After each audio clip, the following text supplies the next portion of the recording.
Washington, the McLaughlin Group, the American original.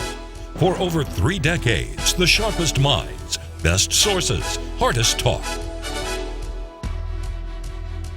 Issue 1, nuclear independence. July 4th, America again celebrates its independence, the 237th time that it has done so. For more than a century, Britain had imposed on the U.S. a monarchical rule. Since then, the U.S. has emerged as the world's leading superpower. That superpower status rests on our economy, arguably the best in the world, and our military strength, including our arsenal of nuclear weaponry. This was addressed by President Obama on his late June trip to Germany. As the leader of the free world, Mr. Obama renewed a call to work towards ridding the world of nuclear bombs. I've determined that we can ensure the security of America and our allies and maintain a strong and credible strategic deterrent while reducing our deployed strategic nuclear weapons by up to 1/3. And I intend to seek negotiated cuts with Russia to move beyond Cold War nuclear postures. This emphasis on cutting nuclear weapons is where the president has already had some success. In 2010, President Obama signed the new START agreement with then-Russian President Dmitry Medvedev, limiting the number of deployed warheads for each nation to 1,550 by the year 2018. 3 years later, President Obama chose Berlin, the epicenter of the Cold War standoff between East and West, to propose further cuts, another 1/3. The Russian reaction to Mr. Obama's proposal was restrained. Quote, "We cannot negotiate with the United States indefinitely on the reduction and limitation of nuclear weapons bilaterally, while a number of other countries continue to expand their nuclear and missile potential. The process of disarmament should become multilateral," unquote. So said Russia's Deputy Foreign Minister Sergei Ryabkov. The principal other country that concerns Russia is China. Russia and China share a lengthy and porous border. The two countries fought a border war with one another 52 years ago. While the U.S. believes China has as low as 250 nuclear warheads, the Russians believe the Chinese nuclear arsenal numbers 1,800 warheads. Question, should President Obama have given his nuclear arms reduction speech in Beijing instead of Berlin? Mort. Well, it would have helped, I think, but it's clearly we've had some good experience, more or less, with the Soviet Union in reducing our nuclear warheads, and in their also going along with that reduction. Putin has no intention of doing that at this stage of the game because he feels threatened, in a sense, on some level on both borders, A, on the Chinese side, and B, on the Western side. So I think somehow or other we have to get China involved in this dialogue if we're going to be able to make any progress and reduce the weapons, as he describes, by another 1/3. That's just going to be a sine qua non of any future progress. Are you saying that Putin is afraid of Chinese aggression? No, I don't know that he's afraid of Chinese aggression any more than he should be afraid of our aggression. But there are political benefits that come to him and to other countries to have that kind of nuclear capability, as we all know. Eleanor. Well, I think the president's initiative is really aimed at what I would call the overkill capacity. There are more than 17,000 nuclear weapons in the world, spread over 9 countries. The U.S. has over 7,000 of them. The president has the authority. He can cut independently. Republican presidents, George H.W. Bush, George W. Bush, both reduced the U.S. stockpile. It's expensive to maintain. And so this is really going at the loose nukes in Russia as well. And with Richard Lugar no longer in the Senate, it's very difficult. A United States Senator. Right. It's very difficult to get anything through the U.S. Senate. And so the president is acting unilaterally here. And I think the Russians, with this introducing China, I think it's just a stalling tactic. Susan. They've got other problems too. The Russians don't like the fact that we're building defenses against their nuclear arsenal. They feel that's a reason to not really embrace what Obama talked about in Berlin.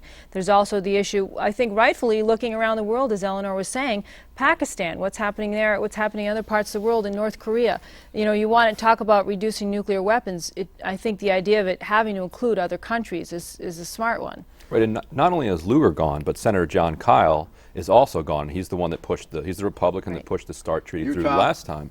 Arizona senator replaced by Jeff Flake. So that means he can't really go to Congress with anything. Anything he can do is going to have to be done unilaterally by the president. And if he wants to do it, like Eleanor said, there are plenty of things he can do. He can reduce hundreds to thousands of nuclear weapons. He can take tactical weapons out of Europe.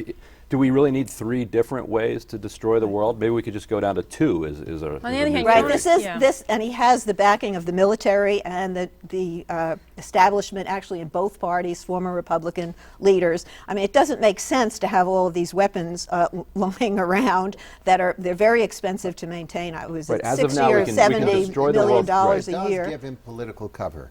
There's no doubt but that if he did it unilaterally here, at home, there will be a lot of political attacks on that because they will both feel Bushes did it. I don't remember any attacks then. He's in a very different position in terms of national security than either President Bush. So I think that's his motivation. Is there any possibility that the nuclear weapons could suffer from obsolescence? In terms of like chemical warfare, things like No, that? They are obsolete. No, I don't mean obsolete in the sense that they're dated. I mean that they lose their capacity to work. No, they are. The tactical nuclear weapons in Europe right now basically don't work. Why? That's kind Why? of they're in shelves. They're technologically obsolete. They're decades old. They need to be. If we wanted them to work, we would have to invest millions to refurbish them. It's called fissile material. If they're not discharged, they lose their fissile material, and then what happens? They become useless. You just start guarding them and putting them on shelves, and they become a they have political no symbol. power. Right. Yeah, but it's a legacy issue for the president, as so many things are. But when he was first elected to the Senate, he went on a trip to Russia and the former Soviet Union countries with Richard Lugar, and he saw how loosely guarded this stuff is, and he really came back feeling like something has to be done about it. And you know, you can laugh, but he got his Nobel Peace Prize because he made that speech in Prague in 2009. So now he's back in Germany. So he's trying justifying to the prize. The prize came within 2 weeks after he was elected president, correct? Not elected, but took office. It was the spring of '09, so I don't think it was 2 weeks, but it was a couple of months. But it was surprising. It was a shock. It was based on the expectations of what he could do as president, and he finds himself pretty hamstrung here with the Senate. He's not going to be able to cooperate with. He was shoring up the justification for having received the Nobel Peace Prize prematurely. He cares about the issue, John. I think is that why he cares about it? That's a more sincere way of saying what you just said. Well, there are various options. He's a politician. Right. You know? He's a child of the '80s. That's what the liberals cared about in the '80s. Remember, that's a point. That's a point well taken. Okay, the Obama nuclear-free world vision. We will work to build support in the United States to ratify the Comprehensive Nuclear Test Ban Treaty and call on all nations to begin negotiations on a treaty that ends the production of fissile materials for nuclear weapons. Up to 8 nations have nuclear weapons: Britain, China, France, India, Israel, Pakistan, Russia, the U.S., and possibly, but doubtfully, North Korea. The Comprehensive Nuclear Test Ban Treaty, the CTBT, would do exactly what its name states: ban nuclear tests. The U.S. signed the Nuclear Test Ban Treaty in 1996, 17 years ago, but the U.S. Congress has not yet ratified it. And beyond the CTBT, the president also wants a worldwide treaty to end the production of fissile materials for nuclear weapons. If he could achieve any of these nuclear steps, President Obama could possibly cement his legacy as the nuclear non-proliferation president. Question: if President Obama can achieve a test ban and a treaty to end the production of fissile material, is it the equivalent of nuclear disarmament? I ask you, Susan. It's not going to happen. Well, forget that. I If mean, it were to happen. there's just no way it can happen. You're just not, if you read about this, you're never going to get that kind of cooperation because everybody feels like they're losing something. Pakistan wants it to be applied to the current stockpile, which would never happen.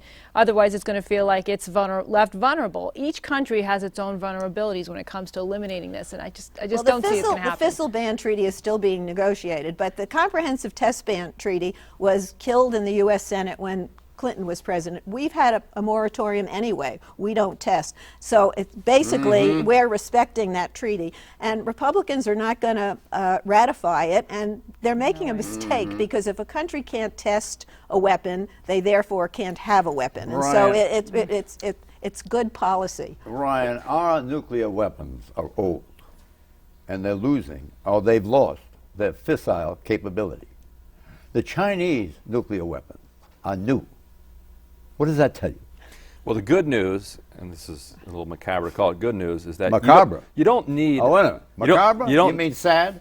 You don't need both. You don't need a lot of nuclear weaponry to destroy the world. We have enough, whether it's old, whether it's rusty, whether we need to knock the dust off it. What makes you so sure? That we're the United States of America. I'm confident in our ability to destroy the world.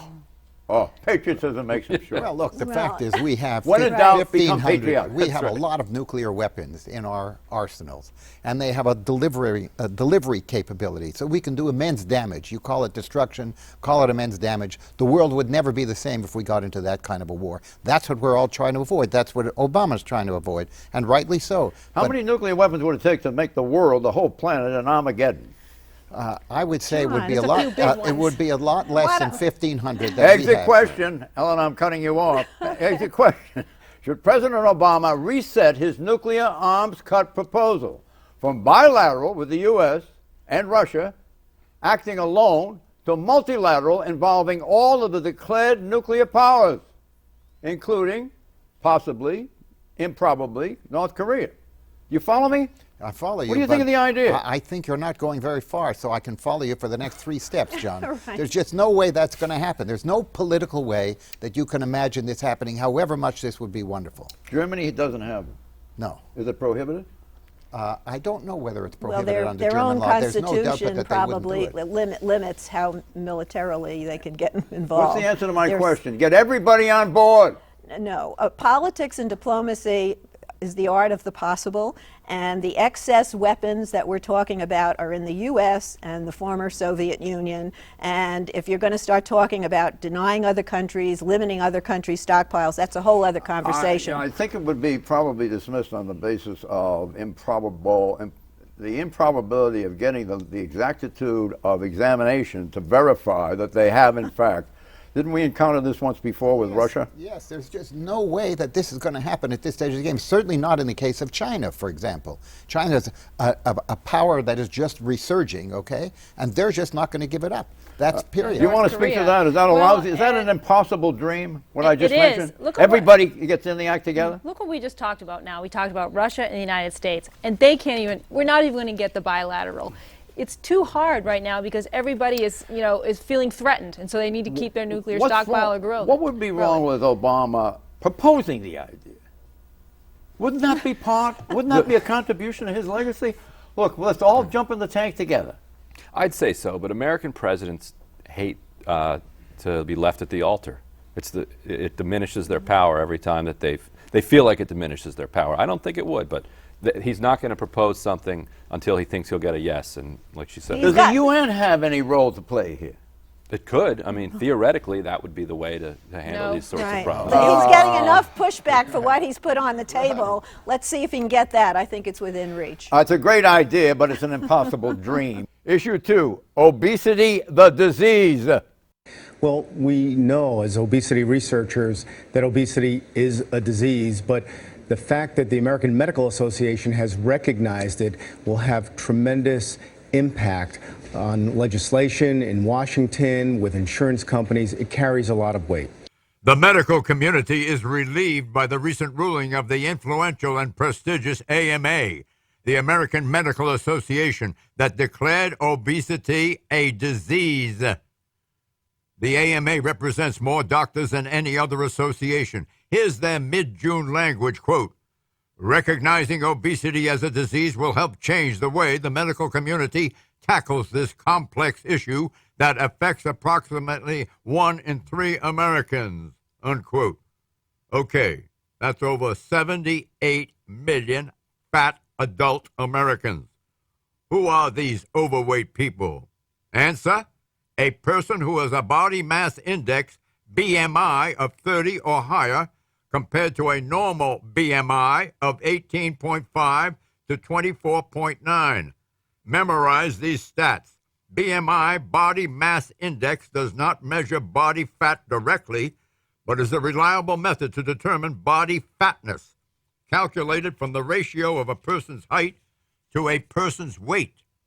So, using that measure, 35% of U.S. adults, 1/3, are considered obese, and 17% of children are obese.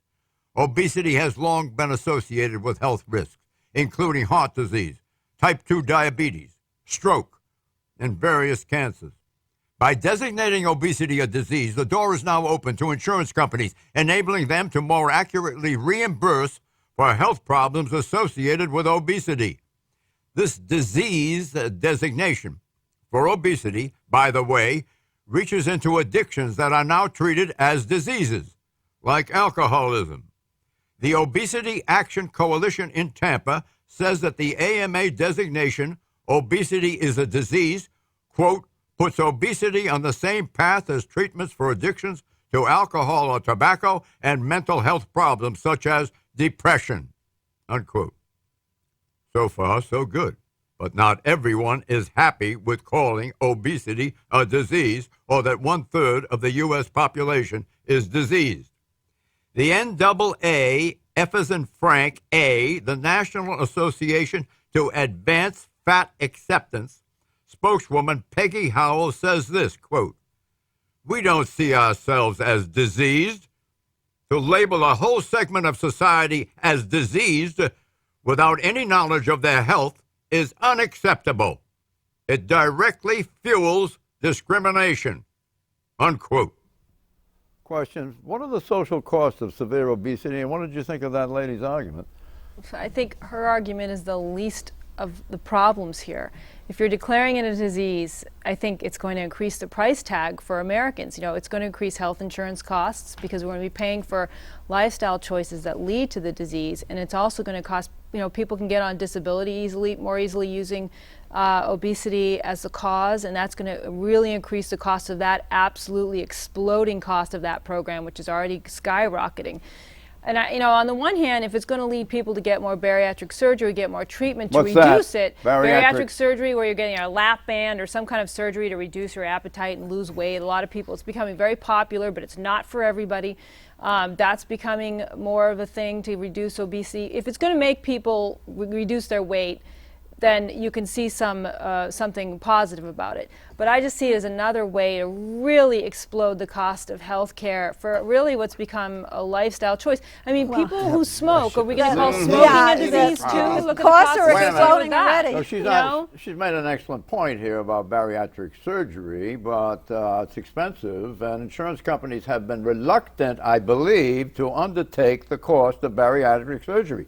Should that be changed, and if so, does the government play a role in having it changed? And is that what is designed here by saying it's a disease? Well, you follow me? I'm wondering if bariatric surgery is really what they're aiming at, because that's probably going to only include a fraction of the people out there with obesity. Very few people get that surgery as on the whole, when you consider, what, 35% of the population is obese. The governor of New Jersey apparently just had bariatric surgery. Is that the governor has, yes. Oh, and he needed it. Is that what it's called? Whatever he got? Yes, whatever he got and got. Lap band. But look, a lap band. Now, what's a lap band? Look, well, they band off part of your stomach so you get full quicker. I think it's removed. First of all, the AMA has no official power here to make anybody do anything. I think it does put some pressure on insurance companies to recognize that overweight is not simply a product of lack of willpower or a lifestyle choice. That this is a lot more. Excuse me. This is a lot more complicated than we know. We're just really learning about this. And I would, you know, it's a chicken and egg thing where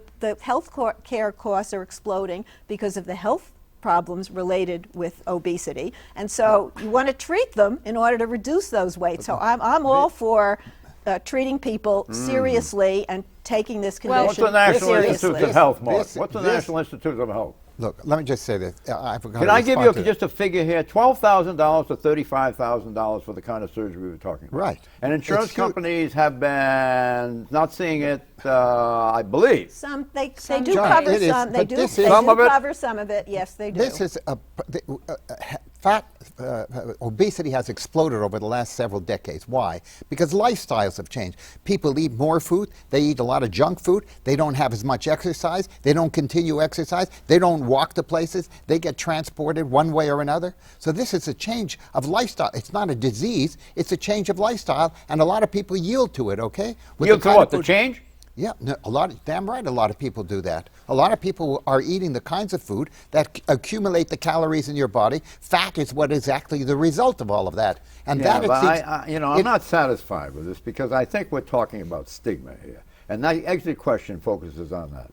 Does the designation of obesity as a disease stigmatize obesity, or does it destigmatize fatness? No, I think it destigmatizes it on some level because people can say, well, it's not me, it's not my fault, it's not my lifestyle, I have this disease, and by the way, the Well, doctors does that and the induce them to continue eating Yes, excessively because it and takes to away not ownership. exercise? It takes away ownership. We'll pay for your problem now because it's a disease. It's not your fault. Well, we also created your problem in this sense. There is no fundamental difference between the willpower that exists among people today and people 50 years ago. It's the same human race. It's the same American people. But all of a sudden, obesity has soared. Now, what's happened? I disagree You with have you. a I think food. You have a willpower has food to- industry that has increased portion sizes. You're a young that has man, or at increased. least you have some physical appearance that leads one to be young. The impression you're young. Have you ever heard few of grays Weight here. Watchers? I've heard of Weight Watchers. You think Weight Watchers do what they want to do? You know what For they some, do? it works for some people. They teach you to count calories. And calories are an ingredient, I guess, to this whole They're more on- overweight issue. yeah. And it works. For some people, a point Almost system all. like that will I work. would say almost all. Men and women? Right. But look at obesity among under 10-year-olds. You know, are we saying that people 10 and under are so radically different than they were 30 years ago, that it's these Yes. 9-year-olds Yes. don't have No, we're willpower, these constructing- 6-year-olds don't have What's willpower? the point? Yes, What's the we point? are. The point is something has changed in society. Yes, blame the food. Well, No. the society is more Or do we have different- sedentary. or do we have become more different sedentary. We watch a 4-year-olds? lot of TV. Okay, we you have know what different we do? We play 4-year-olds. with that computer all day. Issue 3, warrantless DNA swabs. The Fourth Amendment protects U.S. citizens from quote-unquote unreasonable searches and seizures. This means that the FBI or the police cannot search someone for evidence of a crime without that person being suspected of the crime, within the framework of quote-unquote probable cause. But in an unusual 5-4 split, the Supreme Court ruled that police can take a sample of your DNA if you have been arrested for a serious crime. And if the DNA matches DNA found in other crime scenes, it could implicate you. The case of Maryland versus King, it upholds the conviction of Alonzo J. King, Jr. He was found guilty of a 2003 major assault on the eastern shore of Maryland. A DNA sample was taken from him when he was arrested on another crime in 2009, an assault charge unrelated to the 2003 rape crime. The DNA matched. The Supreme Court ruling treats cheek swabs of an arrestee's DNA like a standard booking procedure, like fingerprinting. Justice Anthony Kennedy wrote the opinion for the majority. He was joined by Chief Justice John Roberts, Jr. and Justices Clarence Thomas, Stephen Breyer, and Samuel Alito. Okay, Justice Antonin Scalia joined the three women on the court to disagree with the ruling. Scalia and Justices Ruth Bader Ginsburg, Sonia Sotomayor, and Elena Kagan ruled against the decision. Here's what Justice Scalia said about his dissent, quote, "The court has cast aside a bedrock rule of our Fourth Amendment law that the government may not search its citizens for evidence of crime unless there is a reasonable cause to believe that such evidence will be found." Question. Will the Supreme Court decision prompt a national standard for the collection of DNA? Ryan Grimm. Eventually, it probably will. And here's what you need to know to see which direction the country is going. In 2009, The Supreme Court ruled that somebody convicted of a crime does not have the right to have access to their own DNA, even if it would prove them innocent. So we had a Bill of Rights set up to protect people. Instead, people don't have access to their own DNA, but the government does have the access, and that will lead eventually to a database. DNA? Well, it's your internal fingerprint in some ways. Yeah, what does it stand for? DNA. Oh boy, Come on, struggle. No, I don't know. I don't know. Nucleic acid is the A. I know that. Is that the best we can do here?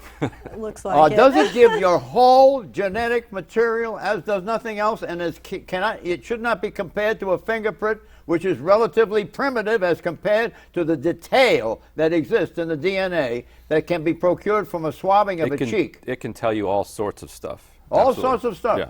Well, and your father's and mother's stuff and their predecessors. Sure, it can tell you what diseases you're predisposed to. right. But I don't think they're and going that becomes a matter of permanent record if it's taken. Right. Please continue. I generally side with the liberal members of the court. On this one, it was the conservative majority, but joined by Stephen Breyer, who is a noted liberal, and I basically buy his thinking that this is the court catching up with the modern world, just as the fingerprints, I'm sure some people thought that was invasive. This is how we identify people. And in the particular case in Maryland, they discovered that he was guilty of a rape that he had done several years before, so it had a good outcome. But I don't think you can just argue the case to get to that good outcome. But this is not invasive at all, and more than half the states already have this, are already doing this. So to answer the question, I think we will have a national standard. Let's have a round robin on this. Should any collection of DNA be first preceded by voluntary permission to do it? In other words, you understand? Yeah, I understand exactly. I don't think it has to be voluntary for it to be able to be used. I support Eleanor's view. To be able to be taken? To be taken and used. Oh, really? Yes, absolutely. Too liberal, yes. No, I don't support a warrant for every time you're going to collect DNA. I'm saying voluntary on the part of the person from whom it's taken. Yes or no? No. I think it should be voluntary. I don't like it. I also don't like blood and breathalyzer. Yeah. It's all very invasive. You're correct. Go ahead. I'm with her. We three are correct. Out of time. Happy 4th weekend. Bye-bye.